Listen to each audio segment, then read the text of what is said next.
Hola, hola, bienvenidas y bienvenidos a el primer episodio de este podcast en aire claro. Pensé bastante con qué tema íbamos a empezar este podcast y la verdad es que me di cuenta de que muchas de las cosas de las que me gustaría hablar están atravesadas por un tema en particular que es como el común denominador, ¿no? Se encuentra en la base de muchos escenarios de nuestra vida. Así que me pareció pertinente, me pareció que tenía sentido empezar por acá, como para tener un primer episodio que nos sirva de referencia a medida que nosotros mismos vayamos avanzando en nuestro recorrido. Así que, como habrán leído en el título, vamos a empezar hablando del apego, de la teoría del apego, los estilos de apego y de la importancia que tienen. Noté que cada vez hay más contenido al respecto en las plataformas de contenido, en las redes sociales sobre este tema, y la verdad es que me parece fabuloso. Lo celebro completamente porque siento que es un tema tan relevante, tan inherente a nuestra humanidad, que yo honestamente no puedo creer que tuvieron que pasar tantos años para tener acceso a esta información. En mi caso, información que sigo asimilando, ¿no es cierto? Que sigo tratando de entender e incorporar. Por eso, si desde acá podemos sumar un granito de arena a esa marea informativa, no tengo ni que pensarlo. Algo que sí quiero avisarles es que cuando empecé a recopilar toda la data que quería compartirles, me di cuenta de que era bastante y que si hablábamos de esto en un solo episodio iba a quedar muy largo. Y me pareció que era un poco arriesgado salir a la cancha por primera vez con un episodio de 1 hora y media.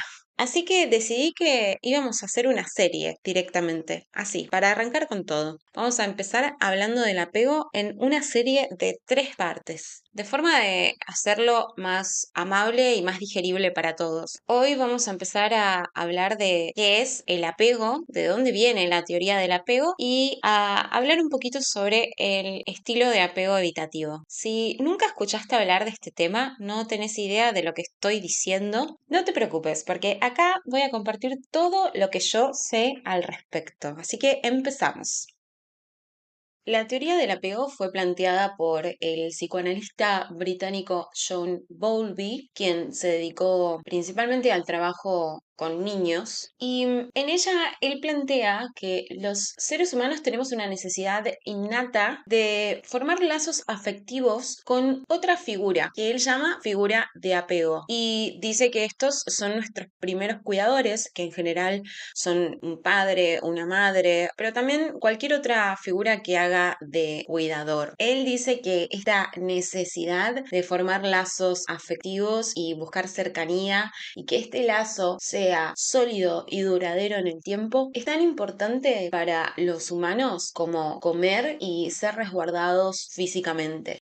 Bowlby dice que el apego incluye una serie de conductas que los bebés utilizan para lograr esa cercanía y poder mantenerla. Y estos son el llanto, la risa, gestos como tirar los bracitos buscando la aproximación de sus figuras de cuidado. La respuesta ideal esperada sería que estas figuras de cuidado respondan a cada uno de esos llamados. La repetición en el tiempo va a contribuir a que el niño se pueda ir desarrollando psicológicamente y afectivamente y vaya nutriendo una forma de ver el mundo, su mundo cercano, de las figuras que tiene enfrente y también de él mismo. Entonces, este intercambio también va a contribuir a la formación de un autoconcepto. Y todo esto está determinado, como les mencionaba antes, por la calidad que tenga ese vínculo, porque no todos los bebés van a recibir la misma respuesta por parte de sus cuidadores ante estos llamados de atención. La esperada es que respondan a cada uno de esos llamados, pero no siempre eso es posible y no siempre se da el mismo estilo de respuesta. Bowlby decía que esto forma un estilo de apego de base segura, que es cuando los cuidadores pudieron responder de forma esperada ante las necesidades de ese niño, o un apego de base insegura, que es cuando esto no se dio de una manera ideal. Más adelante en el tiempo fue otra psicóloga, Mary Ainsworth, quien a través de una serie de estudios e investigaciones, profundizando en la teoría de John Bowlby, llevó adelante un experimento muy conocido que se llamó la situación extraña. A través de la observación de distintas madres y sus hijos y las reacciones que estos tenían en situaciones controladas dentro de un entorno nuevo para ellos, en el que tenían juguetes a disposición, en el que después de cierto tiempo la madre era retirada de la sala y el niño quedaba a solas con un extraño que no habían visto antes. Luego la madre era devuelta a la habitación. Se podía observar cuál era la reacción de estos niños ante esta situación extraña. Ainsworth se dio cuenta de que el estilo de apego de base segura está muy claro, pero el de base insegura tenía a su vez distintas manifestaciones. No siempre los niños que venían con una base insegura reaccionaban de forma parecida. Así que ahí es cuando ella aísla otros 3 nuevos subestilos, por decirlo de alguna manera. El estilo de apego de base insegura evitativo, el estilo de apego de base insegura ansioso y el tercero que es el estilo de apego de base insegura desorganizado. Hoy vamos a empezar hablando del evitativo y en los siguientes episodios de esta serie seguiremos profundizando en los demás. Sin más, les voy a contar de qué se trata el estilo de apego evitativo. Estos fueron los niños que en el experimento de Ainsworth, ante la ausencia de la madre y la presencia de un extraño, y dentro de la habitación de juego, se mostraban como con un estado emocional bastante constante, pero hacia abajo. Sus emociones estaban siempre suprimidas. No reaccionaban de una manera diferente cuando veían que su madre se retiraba de la habitación. Sí notaban que esto pasaba y notaban su ausencia, pero no mostraban demasiada angustia o nerviosismo. Lo mismo pasaba ante la presencia de este extraño, lo notaban, pero no mostraban ningún otro signo de preocupación, de incomodidad o de interés por esa persona. Se quedaban centrados en los juguetes que habían encontrado en la habitación y no reflejaban nada más. Estos niños, a medida que crecen, consideran que la cercanía no es importante. Recuerden que el apego para Bowlby es una necesidad innata. Buscamos esa proximidad. Pero en los niños que crecieron con una base insegura que se manifiesta de forma evitativa cuando crecen, no tuvieron una infancia en la que la cercanía tuviera un lugar importante. Entonces para ellos tampoco es tan relevante hoy. No la buscan. Aprendieron a no necesitarla de alguna manera. De hecho, como crecieron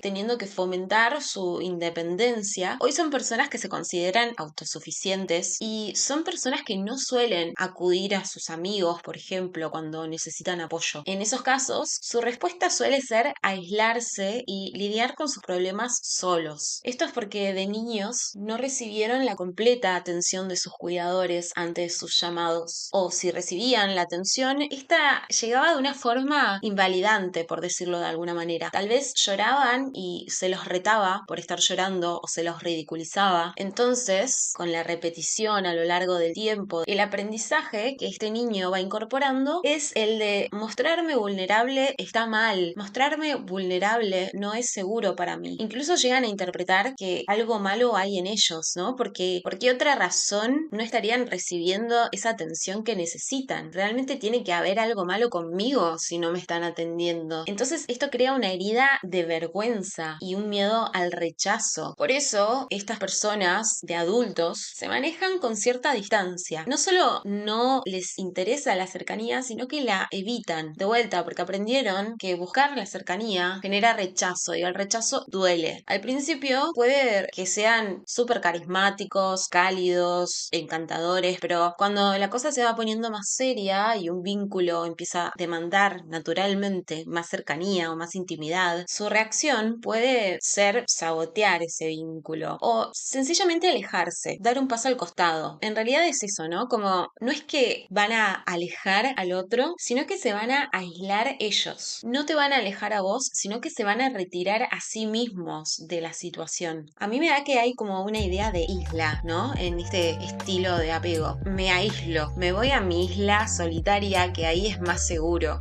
Y esto claramente hace que con el el tiempo su red de amistades o su red de contención sea mucho más chica o incluso mucho menos sólida. En otras áreas de su vida son personas muy capaces, tal vez intelectualmente, porque tal vez de chicos mamá y papá trabajaban todo el día y después llegaban agotados y sin espacio para lidiar con nada más. Entonces nunca nadie les preguntó cómo les había ido en el colegio, cómo había estado su día, tal vez si necesitaban ayuda con la tarea. Todo debían hacerlo solos. Lo que sí pudo haber pasado es que se celebraban sus logros, ¿no es cierto? Como el muy bien 10, el trofeo del club. Entonces este niño va entendiendo, va notando que a través de los logros sí pueden recibir cierta atención. Esto hace que aprendan a esforzarse en esas áreas principalmente y dejan de lado desarrollarse emocionalmente para vincularse con otros, por ejemplo. Hoy tal vez son personas que tienen un excelente desempeño laboral, de hecho pueden que el trabajo sea un refugio para ellos, pueden incluso llegar a experimentar el burnout, el síndrome del quemado, pero tal vez no sepan cómo consolar a un amigo. Son esos amigos que cuando les pedimos un oído o un hombro nos acarician con una ramita.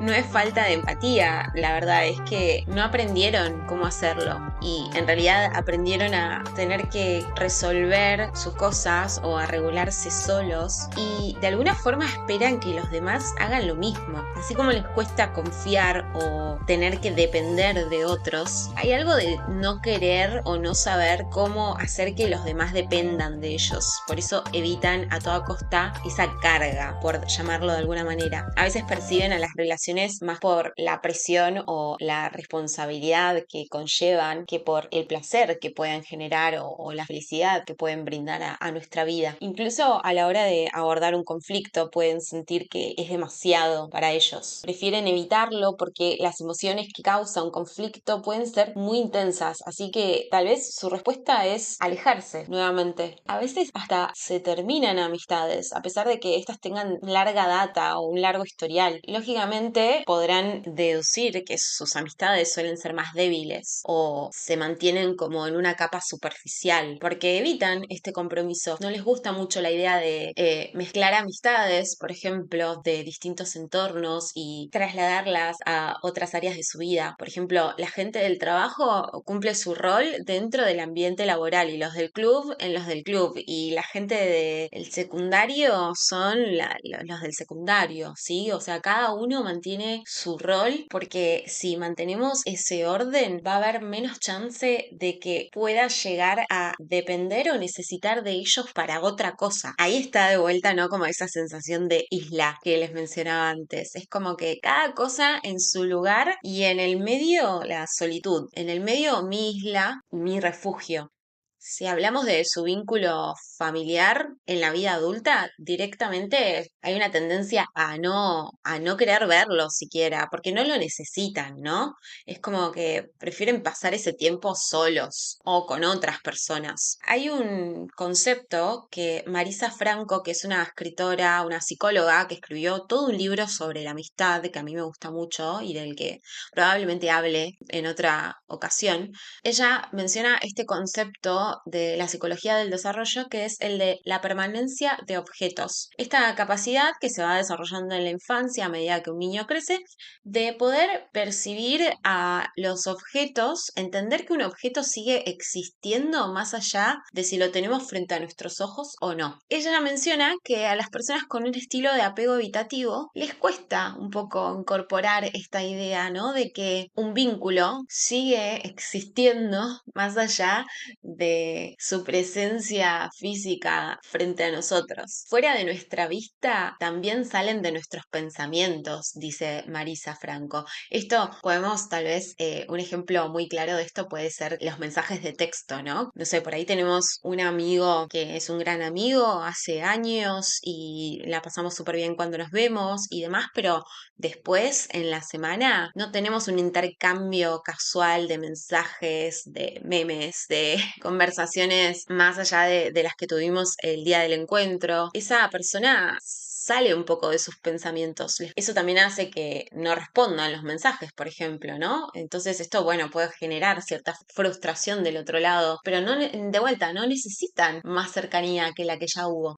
Incluso distanciarse trae cierto alivio, porque aprendieron que exponerse no es seguro. El tema es que ese alivio, a la larga, tiene un costo. Privarse del cariño, del apoyo, de la validación que podamos recibir, privarse de experimentar el sentimiento de pertenencia y dejar de sentirse extraños o ajenos o incluso inadecuados en su comunidad, no es gratuito. Compartir nos expande y esto, a veces, esta conducta, se puede convertir en un círculo vicioso porque a la larga incluso pueden convencerse de que a nadie les importa si se alejan, pero en realidad nunca se acercaron pidiendo ayuda. Y si del otro lado llega a surgir un reclamo o alguien les hace notar esto, les llama la atención, se empieza a exacerbar ese sentimiento de vergüenza que ellos tienen incorporado. Y la vergüenza es un bichito que nos invade y nos limita enormemente. Brené Brown, a quien probablemente me refiera muchas veces en este espacio porque la amo y la admiro muchísimo, dice que la vergüenza pierde poder cuando se expresa en voz alta. Y los evitativos tienen el problema de no saber expresarlo porque nunca fue seguro. Entonces se genera este círculo vicioso del que es muy difícil salir. Vivir en piloto automático para alguien con este estilo de apego se vuelve, además de solitario, muy rígido, ¿no? Y la rigidez también nos aleja de nuestro propio cuerpo, creo yo. Nos desconecta de nuestro propio cuerpo. Como tienen esta herida de vergüenza tan grande, no quieren ser vistos tampoco, no se muestran o se ponen siempre en segundo plano. Van a priorizar la resistencia a la exploración de cosas nuevas y nuevas aventuras que podría traerles mucha satisfacción en otras áreas de su vida, que a veces sí anhelan. Y van a elegir esto de sembrar logros, ¿no es cierto? Por sobre el disfrute. Probablemente priorice objetivos que sean productivos, tal vez prefieran usar el tiempo para, no sé, hacer otro curso, otra carrera, que para ir al médico y atender su salud,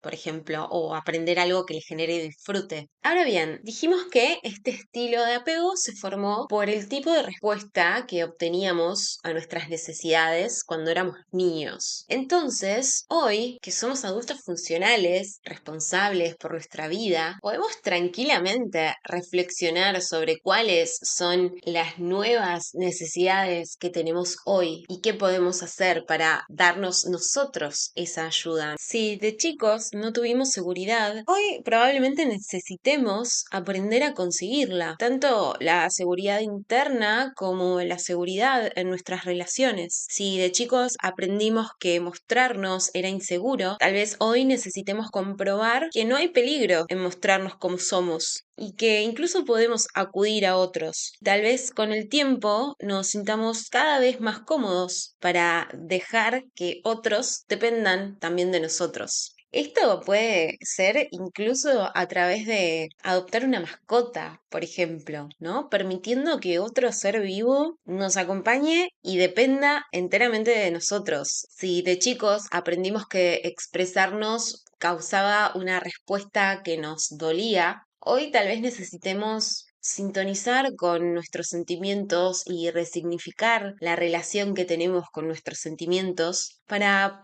poder también darle otro valor a la relación que tenemos con los otros. Algo que a mí siempre me sirve es reconectar siempre primero con el cuerpo, volver primero al cuerpo físico y a lo mental también, ¿no? Hacer ejercicios de respiración, bailar, caminar, meditar, escribir en un diario. Ese también es un tip clave. Yo siempre voy a recomendar que agarren un cuadernito y empiecen un diario. De hecho, les voy a dejar algunas preguntas que podrían servirles como disparador. Pero para mí es un tip clave. Yo escribo desde que tengo uso de razón y creo que fue mi herramienta principal para el desarrollo de mi resiliencia. Miren lo que les digo. El acto físico de escribir trae múltiples beneficios que están probadísimos.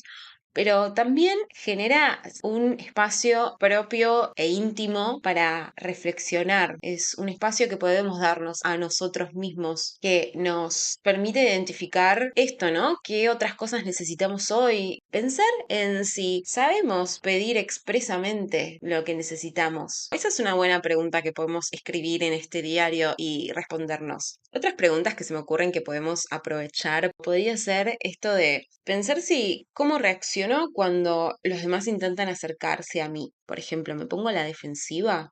¿Cuál es el costo que me está generando mantener esa distancia? ¿Esa distancia en realidad me genera satisfacción o me empieza a traer más frustración que otra cosa? ¿Cómo puedo empezar a acercarme un poco más a los demás? ¿Qué me gustaría mejorar en mi vida a mediano y largo plazo? ¿Qué es lo peor que podría pasar si me muestro vulnerable y si pido ayuda? ¿Qué es lo peor que podría pasar? Pensemos en el peor escenario posible. Escribámoslo, desactivémoslo. ¿Qué cosas nos disparan y activan nuestros mecanismos de defensa? Reconociéndolos, podemos empezar a atajarlos. ¿Qué conductas o ideas se me ocurren que me podrían ayudar para lidiar con esos momentos que me generan estrés o que me generan miedo? ¿Qué cosas haría si esta limitación no existiera en mi vida? Algo que también me sirve mucho a mí cuando necesito